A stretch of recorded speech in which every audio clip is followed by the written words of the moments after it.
Buen día a todas las personas que nos están viendo y escuchando a través de este canal de YouTube de la Coordinación Nacional de Protección Civil. Estamos presentes la subdirectora Abigail Cervantes, el compañero que está a cargo del área de medios y redes del Senapred, David Cilia, y su servidor Tomás Sánchez de la Dirección de Difusión del Senapred.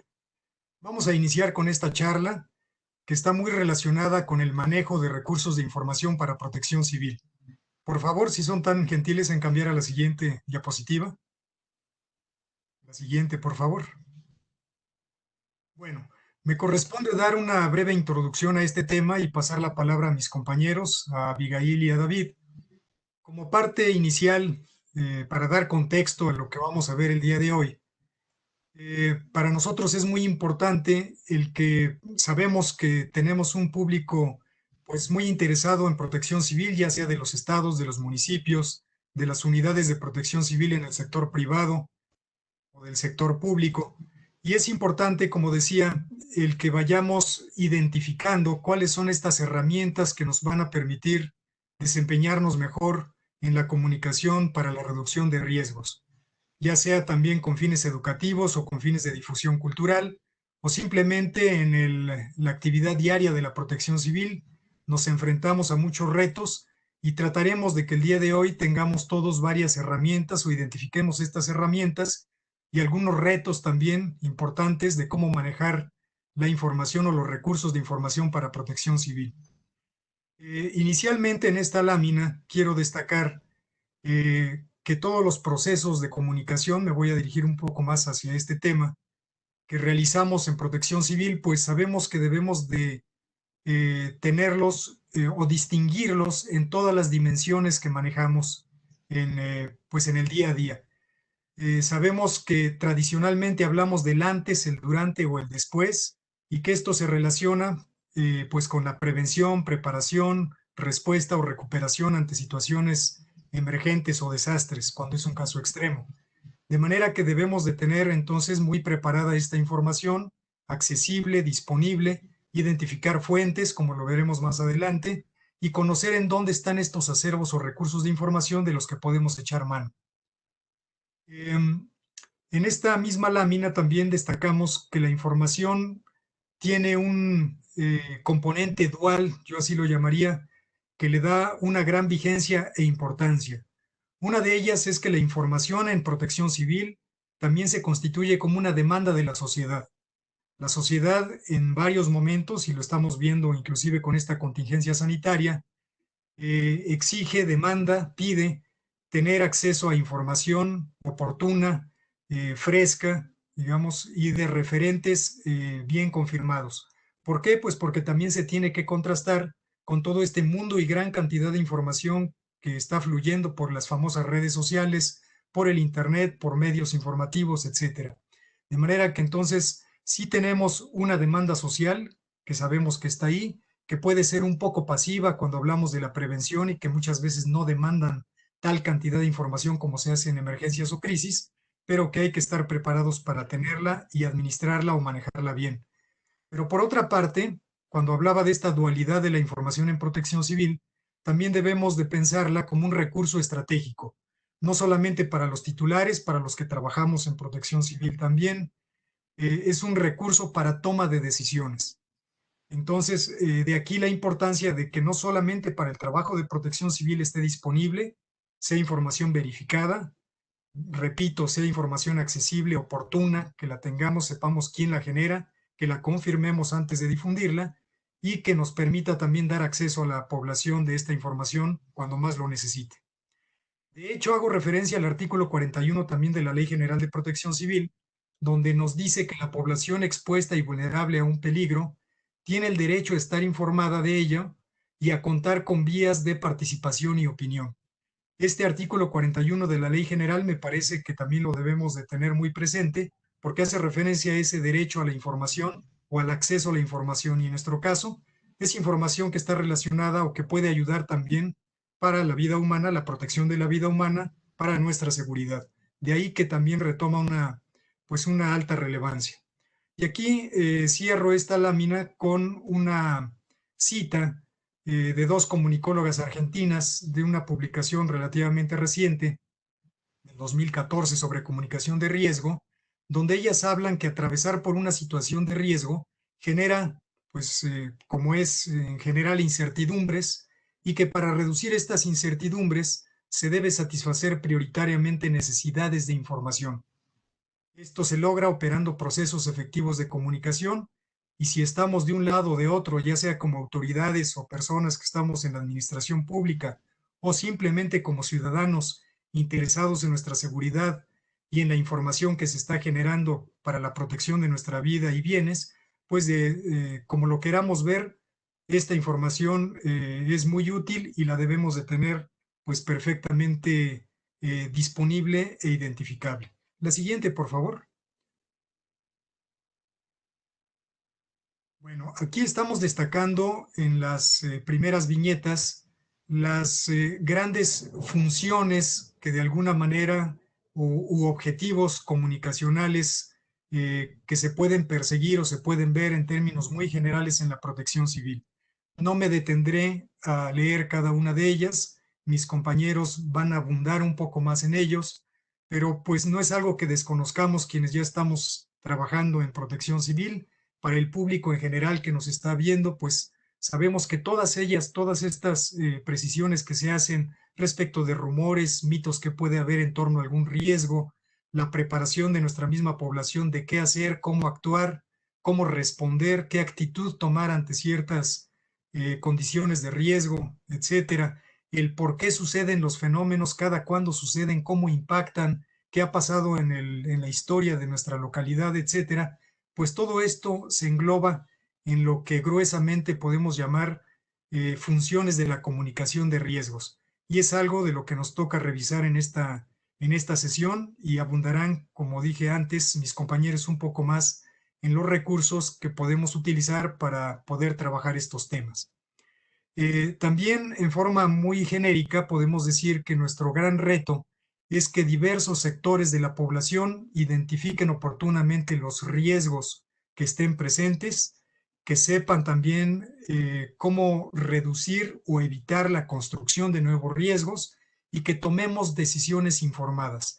Y aquí destaco con negritas esta palabra de decisiones informadas porque queremos hacer énfasis en entender el contexto en el que se está diciendo tomar decisiones informadas, es decir, aquellas que tengan un sustento técnico y científico o que los avale, digamos, una evidencia de la ciencia y la tecnología. Dicho de otra manera, así sería. Es decir, existe muchísima información disponible, no toda ella se ha generado, digamos, a través de procesos o de métodos que estén validados técnica o científicamente, y por eso la importancia de que esas decisiones que tomemos, pues estén apoyadas en este tipo de información. Generalmente esta información, lo comentarán más adelante los compañeros, pues es la que proviene de las fuentes bien identificadas, fuentes primarias de información, los que están generando esta.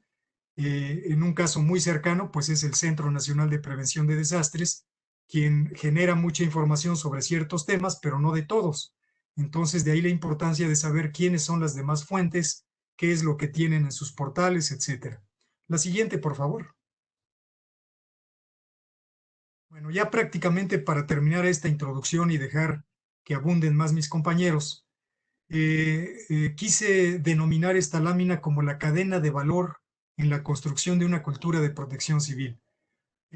No quiere decir que así, que este es el deber ser, vamos, no quisiera transmitir ello, de que es el deber ser de toda área de comunicación o de difusión de la cultura, pero me parece que tiene aquí en este esquema cuatro componentes importantes que pueden contribuir a que nuestros ejercicios y labor en la administración pública o en el sector privado sean más efectivos en el momento de comunicar el riesgo.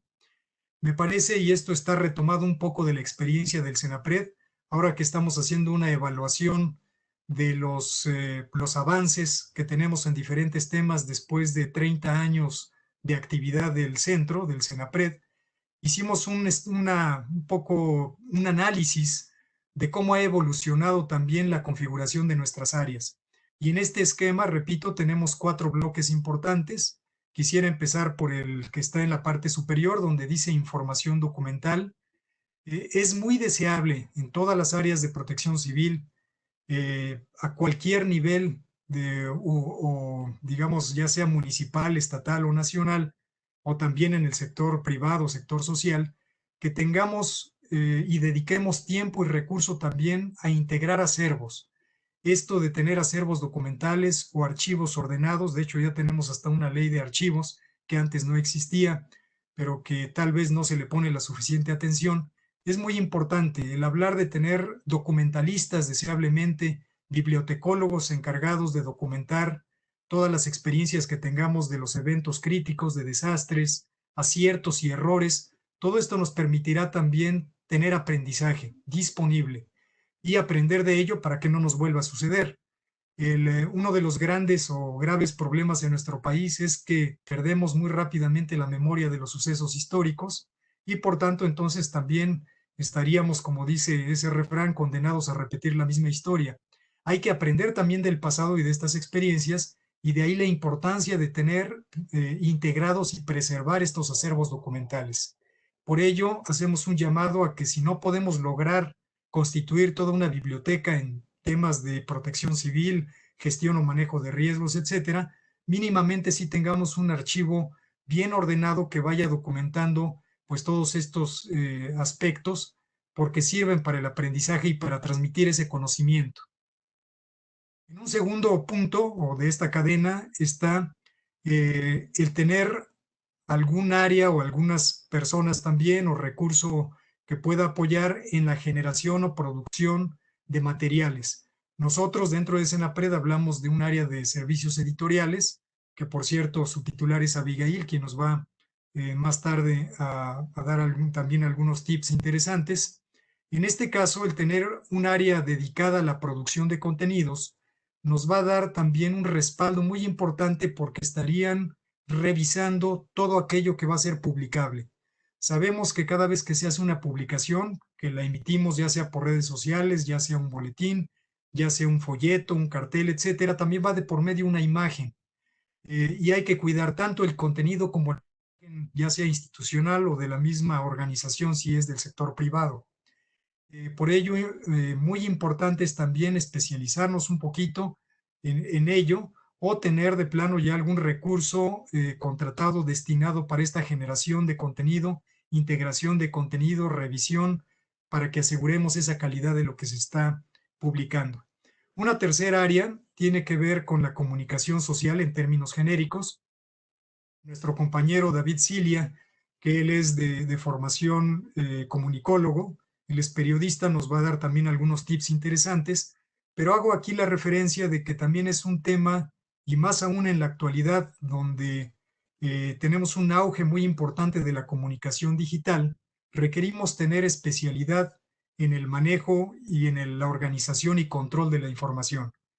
Eh, Sabemos que también cuando hay alguna emergencia, alguna situación crítica y más aún un desastre, pues es cuando los medios pues son altamente demandados la información que tenemos en Protección Civil. Ellos sabemos que también manejan cierto rigor en la entrega de sus contenidos, trabajan muy a la prisa y no necesariamente nos pueden esperar a que generemos y estemos poniendo a disposición de ellos como quisiéramos toda la información o las entrevistas. Por ello hay que estar preparados y tener también un plan institucional de cómo atender y un orden en cómo atender a las demandas que nos hagan los medios informativos. Y bueno, la administración de redes, la administración de portales, la generación de blogs, etcétera, pues veremos más adelante, nos platicará nuestro compañero David, cómo requiere también una especialización y un cuidado. Y por último, sin que por ello sea menos importante, tenemos un componente adicional que tiene que ver con la promoción de la cultura. El círculo se cierra cuando tenemos, desde mi punto de vista, o trabajamos todos estos componentes y además, deseablemente, también debería de haber un segundo perímetro o círculo donde estuviéramos haciendo pues todo un ejercicio de relaciones públicas que nos apoya a buscar aliados, a buscar a promotores también de lo que estamos haciendo, a generar coediciones, a sacar entrevistas conjuntas entre organizaciones. No todos manejan o no hay todólogos, particularmente en estos temas de reducción de riesgos. Hay que tener mucho ojo, vamos, para identificar a deseables voceros que puedan salir y también ayudarnos en comunicar. Entonces, en esta parte de promoción cultural, que es la última y con la que cierro mi entrada, pues tendríamos una serie de actividades que tratan de vincular no solamente a los generadores primarios de la información, para que ellos también sean voces de la divulgación científica, si estamos hablando de sismos, de volcanes, de inundaciones, de deslizamientos de laderas, incendios, etcétera. Si bien existen también especialistas que les va gustando también el tema de la comunicación o se van formando y desarrollando habilidades, no necesariamente con ellos podemos hacer toda la promoción cultural que quisiéramos. Para ello hay que echar manos también de museógrafos, de arquitectos, de ideas innovadoras, de las famosas caravanas preventivas, concursos de cuento y pintura para niños, para adolescentes, y algo con lo que quisiera terminar. Nos hemos quedado un poco cortos desde mi punto de vista en incluir también al arte y a la cultura. Hay muchas aportaciones que podemos hacer desde esa trinchera y quizás se ha sesgado mucho el tema de la protección civil con los especialistas de los fenómenos naturales, y quizás también de fenómenos tecnológicos o de origen humano, pero no hemos tenido también esa capacidad de cerrar estos círculos con una intervención mayor de muchos más especialistas o personas que conozcan varios temas y que puedan ayudar a la comunicación de riesgos. Yo aquí le dejaría, esta es una entrada que trató de englobar un poco la importancia de pues del manejo de información, y cerrando un poco con cómo estamos trabajando actualmente con estas áreas en Senapred, muy distinto a como se hacía también en el pasado, sin restar el mérito y la importancia de todo lo que se hizo y que también se está explicando en este ciclo de charlas a 30 años de que comenzó el Senapred a tener labores. Entonces, agradezco mucho pues esta atención a la primer parte de la charla y cedo la palabra a mi compañera Abigail Cervantes. Adelante, Abigail, para que continúes, por favor. Claro que sí, muchas gracias, maestro Tomás. La siguiente, por favor. Y continuando con este tema, podemos decir, ¿cómo conocemos los recursos de información que existen? ¿Cuándo podemos creer realmente en ellos? La siguiente, por favor. Entonces, vamos a empezar por nuestra casa, el Centro Nacional de Prevención de Desastres, que en 30 años en su portal maneja 6 rubros: los riesgos geológicos, los hidrometeorológicos, químicos y sanitarios. Tenemos publicaciones de prevención y preparación, series especiales dentro de, como está el Atlas, y series institucionales. La siguiente, por favor. En este primer rubro, los riesgos geológicos e hidrometeorológicos, estamos hablando de fenómenos naturales, pero hay que recordar que los desastres son creados por el ser humano. Los fenómenos naturales como las lluvias, los vientos, todos son benéficos, pero va a depender de cómo lo trate el ser humano para que pueda ponerse en riesgo. La siguiente, por favor. Entonces, nosotros podemos consultar y descargar estas publicaciones que son gratuitas si consultamos el portal www.gov.mx/Senapred. Las personas interesadas pueden bajar el material, y también aquellas personas que quieran reimprimir nuestros materiales, con mucho gusto lo pueden hacer, siempre y cuando se respeten los logos, e incluso pueden también agregar ustedes su logotipo, siempre y cuando se les dé el permiso con una carta que escriban al director general. La siguiente, por favor. Bueno, en estos 30 años tenemos 291 publicaciones, podríamos hablar de 10 títulos por año en promedio, y todos estos están disponibles en nuestra página, en el portal de Senapred. La siguiente, por favor. Entre los materiales que tenemos están las infografías. Tenemos 65 títulos actualmente, donde toda la información que viene, digamos que un poquito elevada en los libros que escriben los especialistas. Esta está completamente dirigida para el público en general, donde se contestan las preguntas básicas de qué cosa es un fenómeno y qué podemos hacer ante él si se presenta un riesgo. Tenemos estas infografías, la siguiente por favor, en español, la siguiente también, pensando en toda la gente que es de otros países y que nos viene a visitar. También tenemos infografías en francés, en inglés y en japonés, se han traducido. La siguiente por favor. Pero como tenemos muchas comunidades indígenas, hemos trabajado las infografías en 10 variantes de lenguas indígenas. Aquí nada más hay una muestra en 4 lenguas: amuzgo, mazateco, mije y náhuatl. La siguiente, por favor.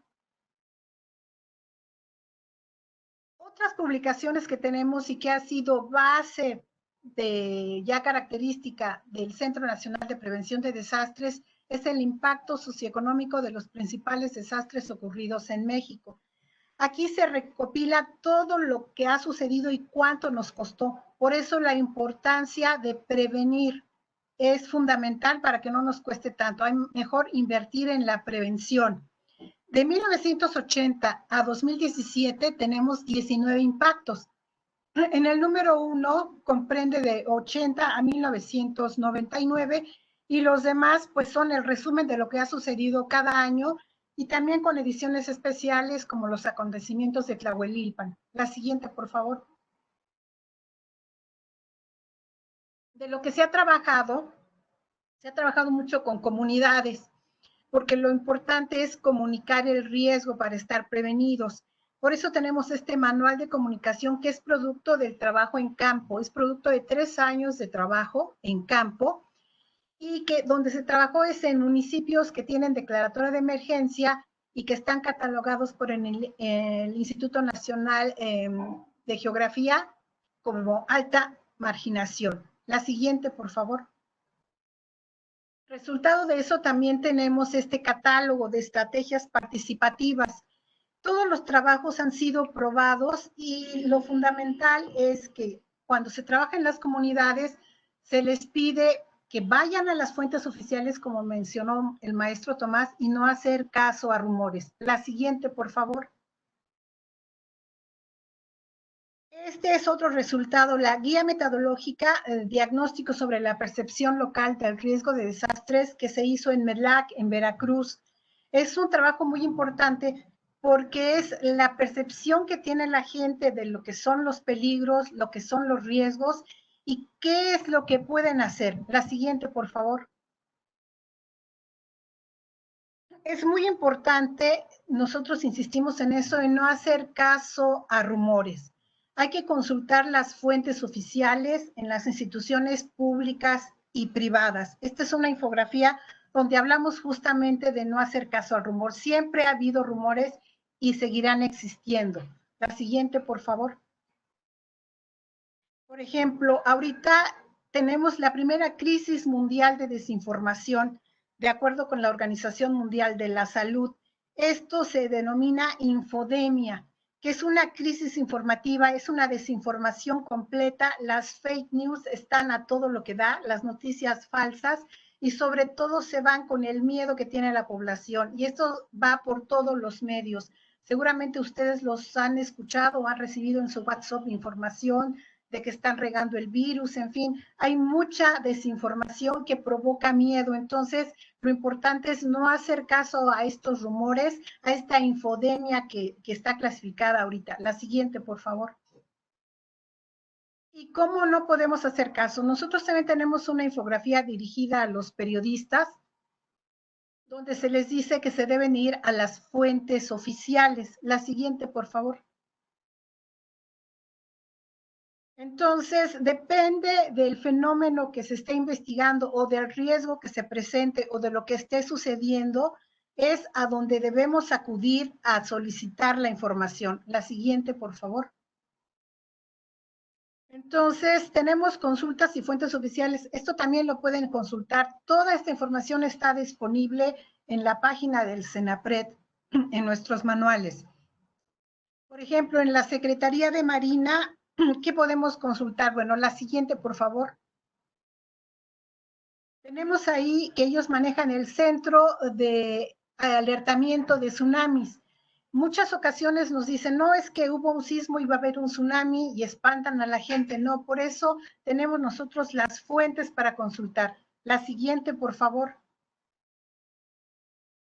Tenemos instituciones, asociaciones civiles como la Cruz Roja y el sector académico como el Servicio Sismológico. La siguiente, por favor. Que ahí vamos a consultar si hay un sismo, ¿qué es lo que pasa? Aquí también nos están diciendo, bueno, si hay un sismo y se presenta en esta temporada que tenemos el coronavirus en todo su esplendor, ¿qué podemos hacer también, no? Entonces, lo importante es irse a las fuentes oficiales, es fundamental para evitar los rumores. La siguiente, por favor. Entonces, tenemos a la universidad, tenemos también, por ejemplo, los volcanes. El Centro Nacional de Prevención de Desastres es el que informa sobre la actividad del Popo. La siguiente, por favor. Y tenemos el Observatorio Vulcanológico de la Universidad de Colima, que nos da cuenta del volcán de fuego de Colima, que también es uno de los que está en actividad constante. La siguiente, por favor. Tenemos también el Atlas Nacional de Riesgos, que invitamos a todos que consulten. El Atlas es resultado de la participación municipal, estatal y federal. Si los municipios aportan la información, si el Estado aporta la información, se va a tener aquí reflejada. Por eso invitamos a toda la gente de protección civil que está en sus comunidades, que aporten la información para que todo se pueda consultar y todos estemos bien informados. La siguiente, por favor. Entonces le damos la palabra ahora a nuestro compañero David. Muchas gracias.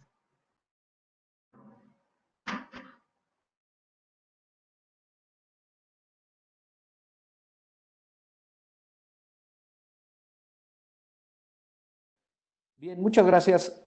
Uno de los retos en comunicación social es precisamente cómo hacer más efectivo el uso de herramientas digitales para favorecer la comunicación de riesgos desde la visión de la administración pública, pero también desde la visión del usuario final. En emergencias o desastres, las redes sociales permiten crear empatía, construir redes de solidaridad, incluso de apoyo emocional entre las comunidades de damnificados. Son un soporte para la ubicación de personas afectadas o extraviadas y permite conocer y acceder a los servicios de apoyo que existen en esas situaciones de desastre. Por ejemplo, la ubicación de refugios, dónde abastecerse de víveres, la ubicación de los centros de salud, etcétera. Dos ejemplos que tenemos hoy en día ante la actual crisis sanitaria que está afectando al mundo entero es precisamente en la Ciudad de México, donde el gobierno de la Ciudad de México puso a disposición de la ciudadanía la aplicación CDMX, la cual sirve para ubicar y para verificar la disponibilidad hospitalaria para que quien requiera atención médica urgente se dirija a los hospitales que reciben pacientes por COVID-19. Esto ayuda a que los usuarios finales se remitan directamente a un centro médico que tenga la capacidad de recibirlos y así también evita que los servicios de salud se saturen. Otro ejemplo que vemos también aquí en la Ciudad de México es el uso del servicio de mensajes cortos, los SMS. Basta con enviar un mensaje al 51515 para solicitar atención ante la sospecha de padecer COVID-19 y entonces el usuario recibe un cuestionario que responde por el mismo medio y en caso de ameritarlo, un operador lo contactará directamente mediante una llamada telefónica. Esto ha logrado descongestionar los números telefónicos de emergencia como el 911 o el Locatel y también pues descartar las llamadas falsas y sobre todo las falsas sospechas de padecer COVID. Estos dos ejemplos han permitido brindar la atención del gobierno capitalino a la ciudadanía por distintos canales. Ya no se están utilizando solamente los canales tradicionales, que siguen siendo útiles, sino que además ahora se brindan nuevas opciones. El usuario final termina beneficiado por recibir una atención más pronta y el gobierno enfoca sus baterías solamente en los casos que puedan representar una potencial sospecha de infección. Un riesgo con el que hemos tenido que aprender los habitantes, podemos ir a la siguiente presentación, de favor, a la siguiente diapositiva. Un riesgo con el que hemos tenido que aprender a convivir los habitantes de la Ciudad de México y de los estados de Puebla, Morelos y el Estado de México es la actividad del volcán Popocatépetl. Hoy en día contamos con el portal preparados.gov.mx que integra información sobre rutas de evacuación con recorridos virtuales, refugios temporales, planes operativos homologados, informes de acciones realizadas y una sección para recibir reportes ciudadanos. Hoy en día casi todas las personas que utilizan Internet conocen la aplicación de Google Maps. Bueno, Google Maps tiene una subaplicación que se llama Google View, que permite ver en una visión de 360 grados un lugar. Bueno, pues esa tecnología ya está al alcance de las personas que viven o que viven cercanas al volcán Popocatépetl y que podrían resultar afectadas para ubicar las mejores rutas de evacuación y ante una eventual erupción, ¿no? También en ese sentido se ha operado con eficacia el semáforo de alerta volcánica como un sistema de información pública que parte de diagnósticos técnicos y científicos para dar a conocer el estado de actividad del volcán y las acciones de protección civil que se emprenden en cada una de las fases de alerta. Ambas tecnologías y ambas plataformas están disponibles en Internet para que cualquier persona pueda consultarlas y utilizarlas incluso como ejemplos para poder innovarlas y aplicarlas a los propios riesgos que enfrentan sus comunidades. ¿Podemos ir a la siguiente diapositiva, por favor? Bien, ya decía Abigail, es necesario hoy en día y ante todo este mar de información, promover las buenas prácticas en el uso de las redes sociales para evitar noticias falsas y la desinformación. Como contexto, la penetración del Internet en México llegó al 70% de la población en el año pasado. Casi 80 millones de mexicanos están conectados y prácticamente en su mayoría tienen un promedio de conexión de 8 horas diarias. Gran parte de ese tiempo lo utilizan principalmente para acceder a redes sociales. Asimismo, el 90% de los internautas poseen un teléfono inteligente. Durante el tsunami del 2011 en Japón, cerca del 90% de la población emitió twitters durante el desastre y se publicaron más de 5.500 tweets por segundo. Es decir, que ante una emergencia, la cantidad de mensajes que circulan en las redes sociales se eleva todavía más. ¿Podemos ir a la siguiente lámina? Gracias. Como comunicador social, resulta obligado verificar el origen de la información que socializamos diariamente. No basta con verla publicada en otro sitio. Es obligado para los comunicadores verificar la fuente de información. Hay que acudir a la fuente, ver quién está emitiendo ese mensaje. Generalmente, en muchas ocasiones los comunicadores sociales obtienen su información gracias a los medios de comunicación que cuentan muchas veces con una infraestructura mayor para estar más cerca de los lugares donde se generan acontecimientos. Pero bueno, aún así hay que verificar esa información.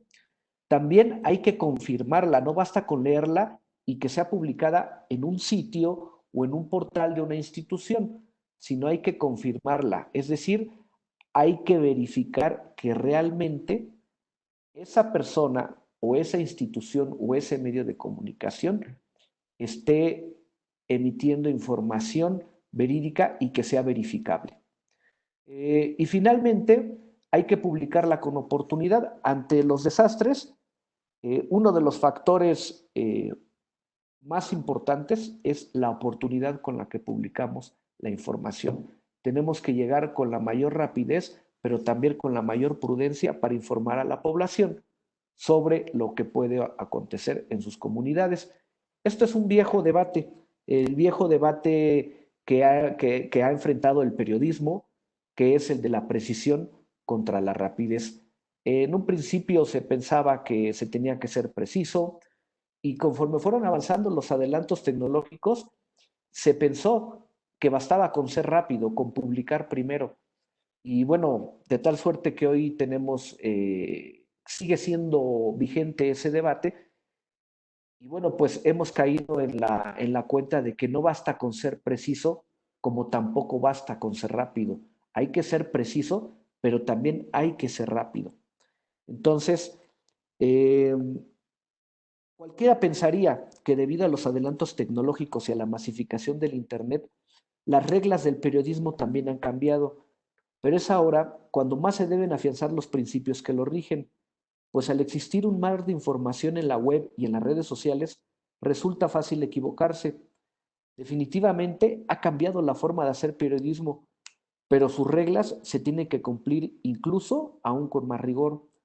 Los medios convencionales se someten a filtros de calidad rigurosos, es decir, existe un reportero que investiga una información, un editor que revisa ese contenido, un corrector posteriormente que pule la redacción y la presentación de ese mensaje, y finalmente un jefe de información que valora la oportunidad de la publicación y en muchas de las ocasiones un conductor que da a conocer las noticias, en el caso de los noticiarios de radio y televisión.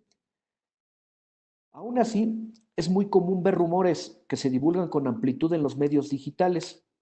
Eso se debe principalmente a que casi cualquier persona hoy en día puede publicar en Internet y en las redes sociales. Y esto hay que reconocerlo como un avance. Pero los medios de comunicación nativos digitales no siempre se someten a esos filtros, a los mismos filtros que los medios de comunicación tradicionales. No está mal que existan los medios digitales, es parte de la libertad de expresión y de la libertad informativa que debe existir como una alternativa ante los grandes consorcios de medios de comunicación convencionales. Ahora, como comunicador social, resulta obligado verificar el origen de la información que socializamos. No basta con verla publicada en otro sitio, hay que confirmarla. Entonces, otra práctica, podemos ir a la siguiente lámina, por favor. Gracias. Una de las tareas de los equipos de comunicación social es combatir las campañas de desinformación que hoy hacen mucho daño. Eh, Hoy mismo en la mañana el presidente le dedicó la mitad de su conferencia, junto con el presidente del sistema público de radiodifusión, hablar precisamente de este concepto de la infodemia, ¿no? La proliferación de noticias falsas y campañas incluso de desinformación. Las campañas de desinformación utilizan principalmente las redes sociales y los servicios de mensajería. Llámense SMS o WhatsApp, incluso correos electrónicos, y difunden contenidos falsos, completamente falsos, exagerados o verdades a medias. Este tipo de contenidos se viralizan a un ritmo muy acelerado, incluso se proliferan a un ritmo más acelerado con el que se puede intentar revertir sus efectos. También es importante identificar que cuando se inicia una campaña de desinformación, el daño está hecho. Por muchos esfuerzos que se hagan en combatir estas campañas de desinformación, siempre quedará alguien a quien esa noticia falsa, esa desinformación, ya no se la va a poder quitar de su imaginario o de su sospecha, siempre va a quedar esa sospecha. Entonces, es necesario que los equipos de comunicación social combatan esas campañas. Esas campañas de desinformación provocan desconfianza, generan incertidumbre, negatividad en la población, también inculcan prejuicios, desinforman, terminan por polarizar a la sociedad y entorpecen en la cuestión de la gestión del riesgo, entorpecen la labor de salvar vidas. ¿Podemos ir a la siguiente lámina, por favor? Cuando se detecta un rumor o una noticia falsa, o incluso ideas generalizadas de la población que resulten falsas o equivocadas, es necesario combatirlas. Si el rumor es divulgado en redes sociales o en servicios de mensajería, es pertinente utilizar los mismos canales que se utilizaron para difundirlas. Un ejemplo, que no es precisamente un rumor o una noticia falsa, sino un estigma, y que los estigmas también hay que combatirlos y es mejor anticiparse a ellos. Un ejemplo es que el día de hoy vivimos es los murciélagos son los culpables de diseminar el coronavirus. Se han reportado o se reportaron en un inicio de la pandemia actual llamados de pequeños poblados en algunas partes del mundo a acabar con las comunidades de murciélagos. Esto es porque se tiene la teoría de que el nuevo coronavirus tiene un origen zoonótico, es decir, que mudó de un huésped animal a un humano, pero esa teoría no se ha logrado comprobar, no tiene un rigor científico. Como tampoco se ha logrado comprobar que han sido murciélagos, bueno, han proliferado noticias incluso en el sentido de quien habla de otros animales como un cerdo o un mono. En cualquier caso, no existen estudios contundentes que confirmen que así haya sido, pero sí existen investigaciones concluidas que demuestran el amplio beneficio de los murciélagos a la polinización de las plantas, a la dispersión de las semillas y al control de plagas. Se dice que los murciélagos son tan importantes como las abejas.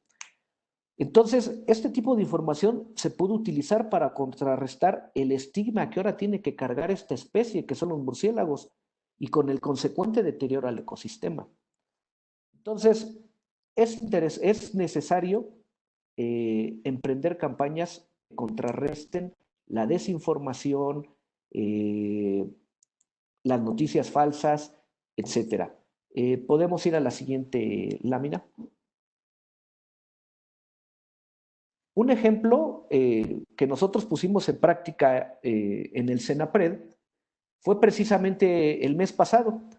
En medio de esta psicosis generalizada a nivel mundial, hubo actividad, se registró actividad volcánica en el volcán Krakatoa y comenzaron a proliferar noticias de que eran síntomas de que iba a venir una fuerte erupción porque coincidió con una actividad fuerte del volcán Popocatépetl.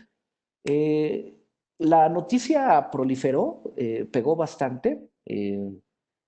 De inmediato empezaron a publicar, a reportar sitios incluso serios, diarios de circulación nacional, y se hacían esa interrogante, ¿no?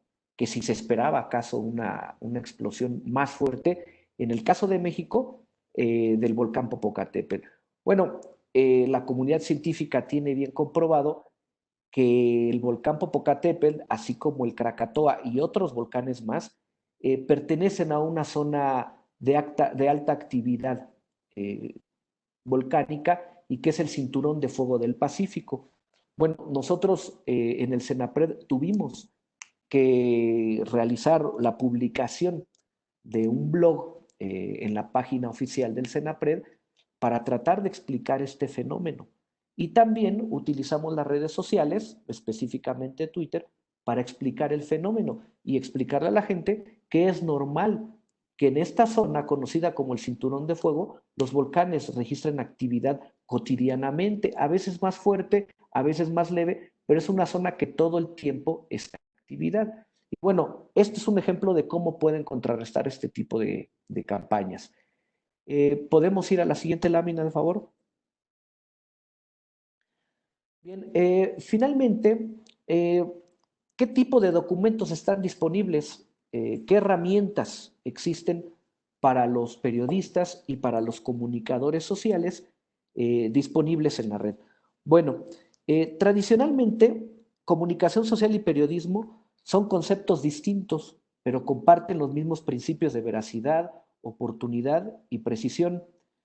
Y aunque son comunes los desencuentros en la reducción de riesgos de desastres, ambos deben perseguir el mismo fin, que es proteger a la población. La comunicación social, por ser el brazo comunicativo del Estado, cuya función es procurar el bienestar de la población, y el periodismo, por ser un servicio que persigue el bien común de la sociedad. Ante la posibilidad de un desastre, hay que asegurarse, más que nunca, de brindar información exacta y oportuna que permita salvar vidas. En México, las universidades y las instituciones del Estado hacen la mayor parte de la investigación que se realiza en el país, y en algunos temas el 100%, de tal suerte que resulta útil coincidir en los mismos recursos de información. Me refiero específicamente a toda la información disponible relativa a las investigaciones, censos, datos históricos, estadísticas, previsión de escenarios, protocolos de actuación, etcétera, que se encuentra publicada en los sitios de internet de los distintos órganos de gobierno, universidades y organizaciones civiles, y que están plenamente acreditadas por su rigor técnico y científico. Esto conlleva otro punto, que es el fomento del periodismo especializado. Las áreas de comunicación social y la comunidad científica deben propiciar un escenario que facilite la formación de los periodistas. No basta con volcar toneladas y toneladas de información técnica en los servidores web, sino hay que brindar las herramientas para que los trabajadores de los medios de comunicación y los mismos comunicadores sociales puedan comprenderla, procesarla y difundirla a la población. Un ejemplo son los talleres para periodistas que el Senapred promueve en temas de gestión integral de riesgo de desastres. De esta forma, promoviendo el periodismo especializado en riesgo de desastres, ambos comunicadores, el periodista y los comunicadores sociales, podrán cumplir mejor su función social. Hasta aquí dejo mi intervención y me gustaría preguntarle a Abigail y al maestro Tomás si tienen algún comentario o algún complemento que pudiera ser de utilidad para los asistentes a esta videoconferencia. Bien, muchas gracias, David, por pasarnos la palabra. Solamente quisiera hacer una reflexión final. Efectivamente, lo dices bien. Es necesario un mayor acercamiento, desde mi punto de vista, con pues los comunicadores profesionales, los periodistas, los comunicólogos, para que sean aliados también de este proceso de reducción de riesgos de desastres. Hemos visto quienes estamos en la administración pública que ha resultado difícil vender la prevención como tal, como nota de interés periodístico. De ahí que me parece que toda esta bibliografía que se está presentando en pantalla es muy útil para poder entender ambos contextos. Cuál es la realidad que se vive dentro de las instituciones y cómo potenciar nuestros contenidos desde la administración pública, desde Protección Civil, y también desde el otro lado, cómo hacer una mejor comunicación o una mejor cobertura de los temas relacionados con los riesgos de desastres. Que no nada más interese o tenga el mayor interés el estar reporteando las noticias de desastres o de emergencias o las víctimas o estos escenas, digamos, más vinculadas con el drama, sino también ofrecer contenidos y profesionalizar un poquito más también a ambos lados, tanto a comunicadores institucionales, unidades de comunicación, como a los mismos periodistas. Pues agradezco nada más para concluir de mi parte mucho la participación también de ustedes, mis compañeros, y principalmente de las personas que nos están viendo. Abigail, no sé si tengas algún comentario de cierre y con esto yo quedaría. Muchas gracias. Sí, nada más, muchas gracias.